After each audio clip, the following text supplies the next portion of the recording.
Hello, it is Social Media Saturday, May 9th, 2020. Steve Sipress here at the end of another spectacular spring day.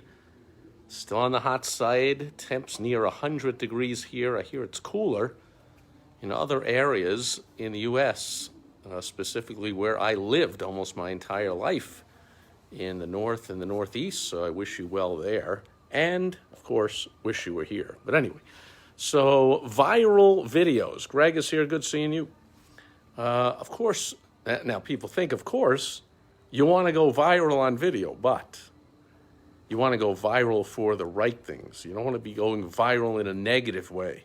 And I don't want to get off on a tangent here, but I just found out, I guess it happened days ago, but I just saw for the first time this, I'm still speechless and outraged and disgusted over this video of this racist just murder right on the street of somewhere in the South. I forget where. Like two guys just shoot some young kid in cold blood. Like, I don't care what he did. What the hell are you just shooting a kid in cold blood in the middle of the street? But anyway, so those two ridiculous racist murderers are going viral. That's for the wrong reason. You want to go viral for the right reason. So while we're still in the stages or tiers or whatever they're calling it of the shutdown, and still being stupid and insulting to being calling some businesses non-essential. I mean, if they don't realize by now that employees are, no matter where they work, their job is essential to them. Businesses to the business owner is essential to them. It's essential to their suppliers. It's essential to their customers, clients, patients, members, to their cops and firemen in their town because they pay taxes and sales taxes and property taxes. It's essential to their landlords who, if you don't let them open up their business, they're going to go out of business. And that just doesn't mean like, oh, they couldn't pay the rent. They couldn't pay the rent to somebody. So now that person's in trouble. And so the whole economy is intertwined, and there's no such thing as a non-essential business. However, I digress. You got different states and cities and areas and whatever with all the different rules and regulations, which of course is how America's meant to be. Local government is always best. But you got this overreach, and so this viral video, this woman salon owner somewhere in Dallas, actually thrown in jail for jumping the gun by like a week or so on opening up her salon when the governor had written a decree that, like, you shall not open your salon. I consider you non-essential, less than a human. You and your 18 techs that work in her shop and all your your customers and clients and whatever, I consider you all. I will decide somehow whether you get to do what you do and whether they get the service. Nothing to do with, of course, that, again, thinking, gee, people don't need a haircut, but people need liquor. People need abortions. People don't need to go to church on Easter, but they need to get liquor. Liquor stores are essential, but salons are not. Have you seen any videos of anyone? Not me with no hair, but have you seen people on TV? And people need some personal care. Not to mention that salons. Has anyone in the government ever even know anything about a salon? They write the regulations that the salons all have to follow. The salons are like the most sanitary place in the world. All the techs are trained. They have to get a certification and always get it updated. They go to 2 years of school, and a lot of what they're learning is how to sanitize their equipment and their station and their this and that, and how to be healthy and not, cut somebody. But if they bleed, you do this, and if you get this, you clean this up, and if this, blah blah blah. And they're, after every salon I've ever seen, and I've had a whole bunch of clients, after every single client comes through, they're sweeping up the hair, they're cleaning out the brush goes in the sanitizer. I mean, I'm pretty sure a local grocery store isn't doing that. Every time somebody touches something, puts it back on the shelf, is somebody running over and sweeping and cleaning? No, but in salons, they do. But anyway, I digress. So this salon owner goes, look, I'm reopening my salon, and she goes into court, and she just tells the judge, like, I don't care if you have to throw me in jail, I'm not shutting down the salon. And he throws her in jail. What kind of country are we living in? But anyway, here's the deal. Here's how to do it. Okay, you want to put forth a message on social media to let people know that you're open for business, or to protest or to urge your authoritarian, draconian, communist, king-like, whatever you want to call it, government officials that are proclaiming that for some reason you're a second-class citizen or 18th-class citizen and your business is deemed shut down because I said so, period, and you want to protest that, here's how not to do it. Because this will possibly have you go viral for the wrong reason. Make a video, send out an email, make some social media posts, stand in front of your place with a big sign that says, I want to make tons of money, and I want to make it as soon as possible. How dare you stop me from getting rich and making lots of money? I demand you let me open my business, okay? Wrong way to put out the message. The right way is like that hero salon opener did in Dallas. She said, look, and she told a story, which is always the right way, the best way to do any sales, marketing, or advertising, and she said, something like, I have to paraphrase, of course, and I don't even remember her name or the name of the salon or actually even what, I think it's in Dallas, but it might be a suburb. But anyway, it was something about like, look, my texts are coming to me and they're going, look, we've been out of work for whatever, a month or two, and we got to pay the bills. And they rent chairs from her. That's how it works in a lot of salons. None of them are technically her employees. So she can't even get the PPP payroll loan. They're not on payroll. So she can't get any help. They can't get any help. And she says they were coming to me and saying, look, we're about to go into people's homes and cut their hair. They want it. They're calling us. I need the money.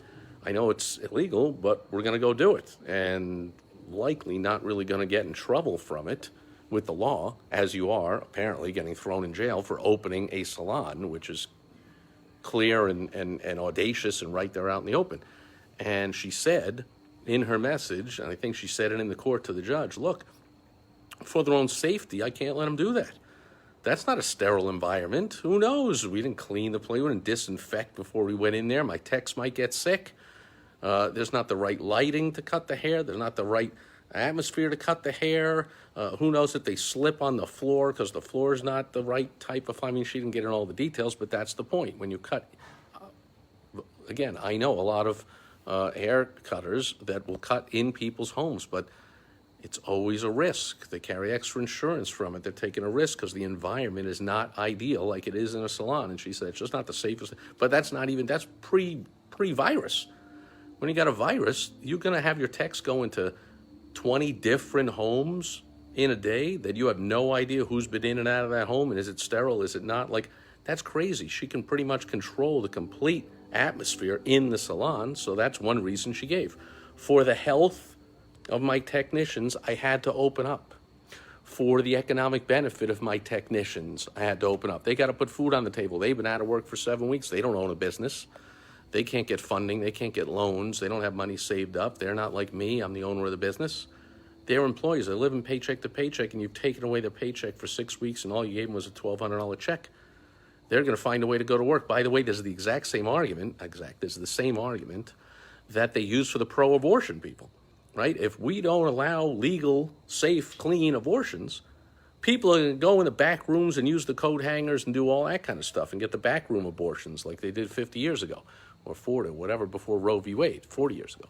And so that's their argument. That's why we need to provide clean, safe abortion. It's a similar pitch with the whole legalizing of drugs. If we make pot legal and we make other drugs legal, then people don't get crap off the street that might be laced with this and kill them with that. And now you got the whole drug culture and the whole whatever. Let's put it out in the open. Let's tax it. Let's put regulations on it. That's what the salon industry is. And so this salon owner said that in not nearly as many words as I did. Like, look, I did it for the safety of my techs and my clients, for the health, not spread the virus. In other words, I'm opening my business to stop the spread of the virus. Hey, judge, stop being an idiot. And hey, governor, stop being an idiot. Because I know the governor then came out and said, oh, I can't allow that. Well, you wrote the regulation, dude. So nice try to back up and act like you're a hero here, but you're not. Like, you wrote the regulation. And now, of course, the judge didn't have to put her in jail, but even a fine is ridiculous because she's doing it for the right reason. So that's a reason to stop the spread of the virus, to be more healthy, to serve the community, to serve my employees, to let them eat, to put food on the table for their kids. These are the reasons that you want to give for why you want to reopen your business and why you're opening it up early or why you're opening up at all. By the way, there's a whole bunch of businesses in states and counties and wherever that even though they're allowed to open, They're saying, yeah, but we're going to wait another week. We still just don't feel it's safe and whatever. So when you put out the message that you are opening up, long story short, you don't want to say, we're opening up because, damn, I'm running out of money and I need to make some money, so I'm opening them up. Come on in. You want to talk about the benefit to other people, which, of course, is using the WOW strategy that I am famous for, and hopefully you know. It's all about your target who. It's all about other people. It's all about your prospect, all about your employee, all about your supplier, all about your community.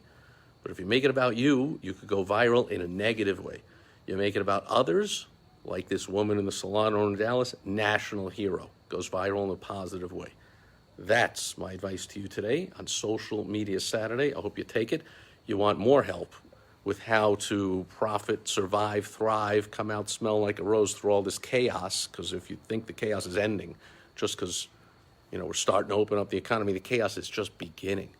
You can get some help with my free report, How to Profit from Chaos, by going to profitfromchaos.com, and then I'll invite you to join my private Facebook group, Profit from Chaos, where every single day I'm giving advice, answering questions, giving you some help. So profitfromchaos.com will help you out. Things like this and other things as well. And Karen is here. Great seeing you, Karen. Hope all is well.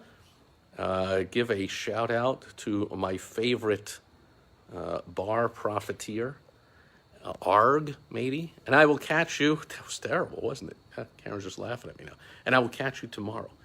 As always, I just check in to say hello. I will be taking a dip in what you can't see behind me, but it's this big cement pond full of water tomorrow on Sunday Fun Day. But I will, as I have done every day for over 3 years, record a daily Facebook Live video. And then I'll see you back here with more business building tips on Direct Mail Monday. Have a fantastic rest of your weekend, everyone. Karen and all the other mothers out there, have a happy, spectacular, fantastic Mother's Day. And I'll catch you tomorrow. Over and out. Bye-bye.